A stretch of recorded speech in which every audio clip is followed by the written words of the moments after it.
Attack, page 137. Dad was away on a business trip. It had snowed on and off all day, and it was cold. In the afternoon, Mom bundled up the little kids and took everyone food shopping. We came home an hour later and carried all the grocery bags into the kitchen.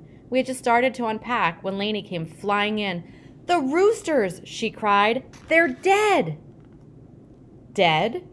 Outside, the chicken coop looked like a murder site. The fence smashed in, ugly blotches of blood all over the snow. We didn't see any rooster bodies, but feathers were scattered everywhere. I stood there, shocked, trying to force icy air into my lungs.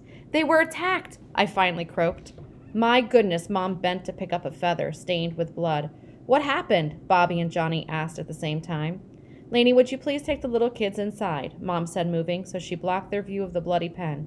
"I don't want them to see this. Stay with the baby. I'll be right in." "Okay," Lainey said, biting her lower lip. She led Bobby, Johnny, and Joey into the house. "Who would do this?" Tommy demanded. "Probably a fox or a dog," Jimmy said. There were footprints in the snow, dozens of them. "Look."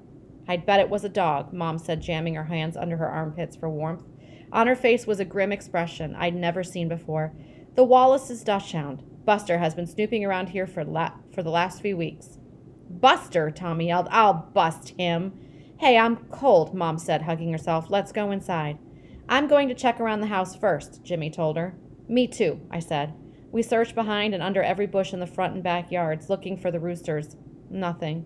The sun was going down fast, painting the snow blue. "They're gone," I said inside the kitchen. "They're dead," Lainey said in a dazed voice. When she said that, Johnny and Joey looked like they were about to cry. "We don't know that for sure," Mom said. "Some got killed, no doubt, but some could have escaped and still be alive." "Really?" Something hopeful flickered in Lainey's eyes. "Where?" "Ailes Woods," Jimmy suggested. "That's where I'd go. There's plenty of places to hide in there." "I wish Dad was here," Lainey put in. "Daddy," said Kathy. "Me too," Bobby said, starting to cry. He came over and leaned against Mom. "Well, he's not," Mom said, wiping Bobby's nose. She took a deep breath. "And it's starting to get dark. So here's what we're going to do. I'll go out in the woods to look for survivors. I feed those roosters every day when you're in school. They know my voice. They'll come to me. You all stay here." "Better take me with you," Jimmy said. "I know those woods a lot better than you." "True." Mom looked over at me. "Okay, you and Lainey keep an eye on everyone, and put away the groceries, please." Mom opened the closet door and took out Dad's winter coat. It was so huge it completely swallowed her. She pulled on boots, gloves, hats, and scarf. Jimmy only put on his coat, and even then Mom had to make him zipper it. "Wish us luck," she said. "We don't need luck," Jimmy said. "We got me." "I hope you're right," Mom told him. She pulled open the door and clomped down the back stairs with Jimmy behind her. The rest of us stood at the window watching them head toward Ailes Woods. Lainey and I put away the groceries. Then there was nothing to do but sit around the kitchen and wait while the twilight thickened outside. "Look," Bobby said, pointing outside. A couple of snowflakes brushed against the window. "Where's Mom?" Joey whispered. "Don't worry," Lainey told him. "She'll be here soon." We waited 20 minutes, a half hour. Then it was pretty much dark, and I began to worry. Suddenly, Tommy gave a yell. "Look!" "I don't see anything," I said, peering out. Two shapes appeared in the darkness. There they were, Mom and Jimmy trudging across the snowy lawn. I was amazed to see Jimmy walking with his right arm extended. A rooster perched on that arm. Mom had a rooster on one of her arms, too. Two! They found two! They didn't head to the broken chicken pen. Instead, they tromped up the steps and in through the back door without even stopping to shake off their boots. "You did it!" Everyone cheered. "Those roosters are heavier than you think," Mom said, flopping into a chair. The two birds moved excitedly on the linoleum floor and ruffled their feathers, shaking off the cold. "It's Peepers!" Lainey cried, saying the name of a rooster. "You can't tell," Jimmy said, pulling off his coat. "I can so. Look at the white spot on his back. Feathers. And that's the other one's yours, Jimmy. It's Stephen." "Stephen? Really?" "Well, maybe you're right," Jimmy agreed. Johnny put some chicken feed on the floor, and the roosters began eagerly pecking it up. "How'd you find them?" I asked. "We went way far back in the woods," Mom said. "I kept calling and calling, hoping they'd hear my voice and recognize it." "Yeah, when we heard a noise like a squawk," Jimmy explained. "Then I just looked up and saw one, 20 feet up in a tree." "I didn't know roosters could fly," Bobby said. "I called a few times and it flew down to me," Mom explained. "We found the other one about 50 yards away. They looked awful cold and jittery, poor things."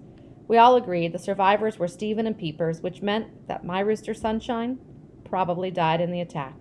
In bed, I cried, muffling the sound so Jimmy couldn't hear, but knowing that Stephen and Peepers had escaped alive softened the ache in my chest. That night, Mom let Stephen and Peepers sleep in the basement. Dad came home and rebuilt the chicken coop. He replaced the wooden supports on the fence with a much heavier wood, and he added a hinged top with a latch that locked.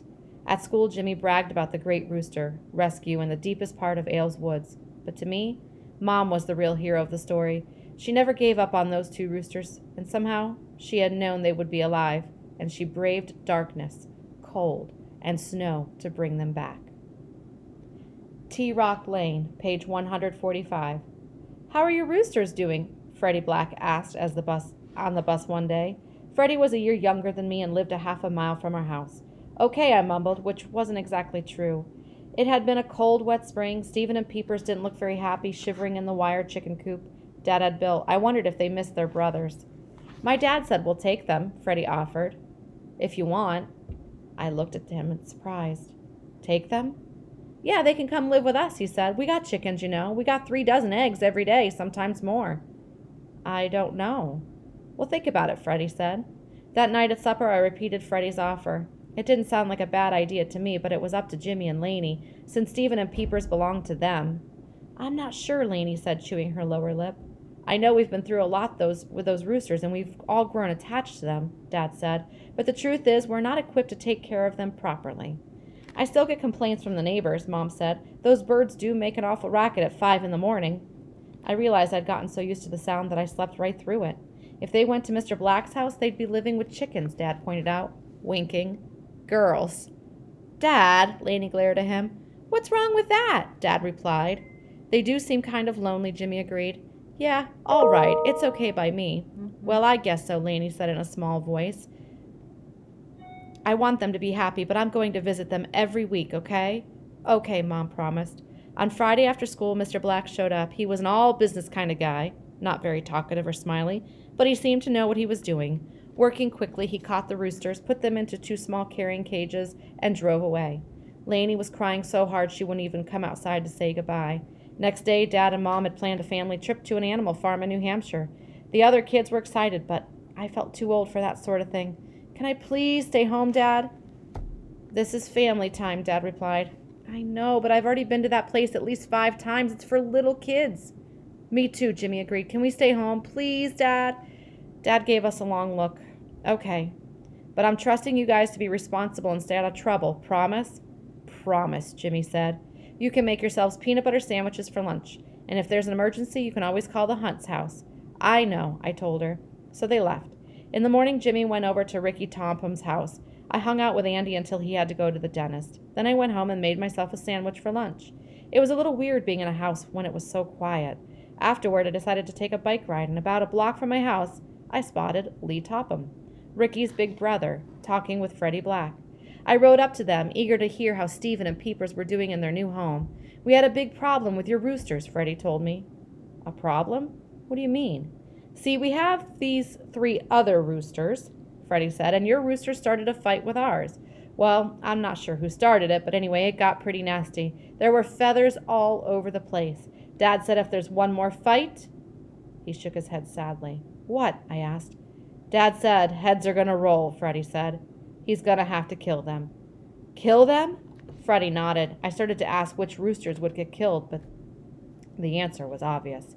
There are pets, I said stupidly. The shock was wearing off, and I could feel myself getting hot. Yeah, well, your pets almost ripped apart one of our roosters, Freddie replied. I'm just telling you what happened. He better not kill them. I took a deep breath and tried to calm down. Is your dad home now? Nope, he and Mom went to Boston, Freddie said. They won't be back till tonight. I got on my bike and started riding, thinking hard. What to do? I couldn't get in touch with Dad or Mom. I couldn't talk to Mr. Black until later. What if there was another rooster fight tonight? Was this what Mom meant when she said I could call Mrs. Hunt in case of an emergency? I needed Jimmy. I rode up and down Acorn Street for 20 minutes and finally found him at T. Rock Lane, talking with Ricky Topham. T. Rock Lane was a circular driveway. It had a historical plaque that explained how on this spot the colonists burned British tea before the Revolutionary War. Marshfield had so many historical markers like this we hardly ever paid attention to them.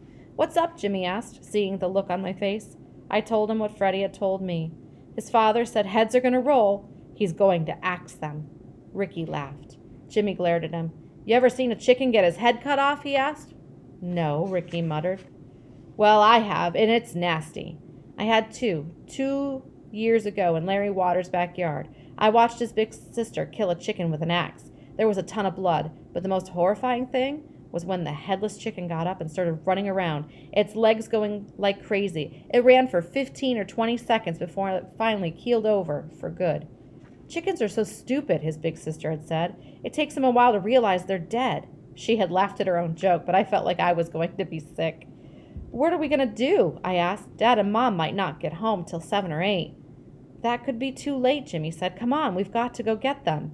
How? We've got to take them, Jimmy said. You mean, like, kidnap them? Rescue them. We can't just walk into their yard when they're not home. That's against the law. Jimmy rolled his eyes and swore loudly. Well, it is, I insisted. It's trespassing. Do you want to keep those roosters alive or not? Who cares if it's trespassing? Jimmy pointed at the historical plaque for T Rock Lane. You think the colonists worried about breaking the law when they buried that tea? Or when they dumped it in Boston Harbor? They did it because it was the right thing to do. The whole time Jimmy was talking, I had Dad's words. I'm trusting you guys to be responsible and stay out of trouble, buzzing around in my head, but I realized that my brother had a point. I'm going to get them, Jimmy announced. Count me in, Ricky said. Jimmy looked at me. You coming or not? All right, I finally said. The three of us got on our bikes and rode as fast as we could to Freddie Black's house. When we got there, I was relieved that there wasn't a car in the driveway. Think Freddie's home? Jimmy asked. I hope not, I said, glancing at the house. It felt funny to be talking in a whisper in the middle of the day. Let's just do it and get the heck out of here. We had to climb a wire fence to get into the yard. The chickens watched us suspiciously. We spotted Stephen and Peepers, but if they recognized us, they sure didn't show it. Jimmy ducked into the chicken house and came out with the 2 small cages Mr. Black had used. Here, Stephen, I said, taking a step forward, but the rooster backed away. Jimmy tossed down a handful of feed. When Stephen scurried in to eat with the other chickens, I grabbed him by the feet.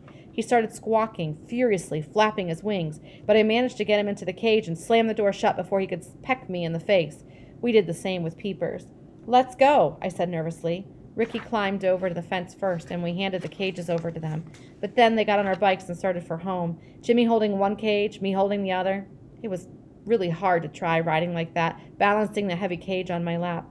Peepers was upset and kept shifting his weight from one side of the cage to the other. I kept expecting to see a police car or to hear someone yell at us. But as we drove down the street, cars passed us like it was normal and to see 2 kids bike riding along with caged roosters perched on their handlebars. Sweat was running down my back by the time we finally got to our house.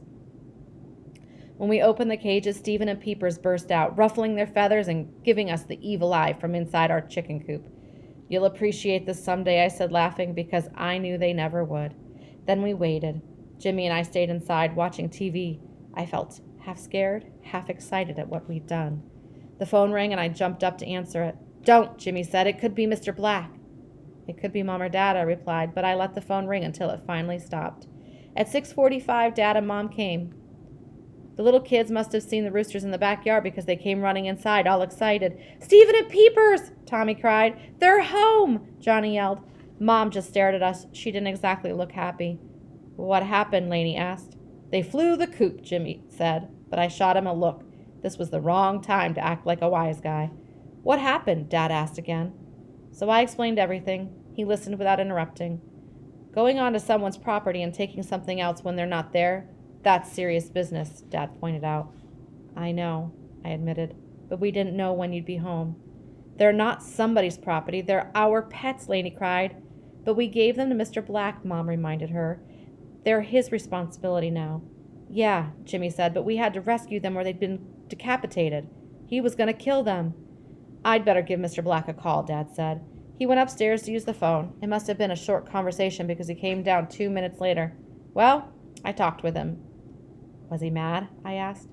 Not after I explained why you guys did it. He said that the roosters are very territorial and it sounds like his roosters and ours didn't exactly hit it off. We both agreed that it might be better if Stephen and Peepers stay here. Yes, the kids all cheered. I knew it was too good to last, Mom said with a sigh. At least they're away from those mean old roosters, Laney said. I'm glad they're home. Temporarily, Dad corrected her. Then he looked at Mom and winked at her. We're still going to find a better place for them to live. Everything will work out fine. But Mom didn't look convinced. Ever since you brought those cute little chicks into this house, she told Dad, nothing has turned out the way you said it would.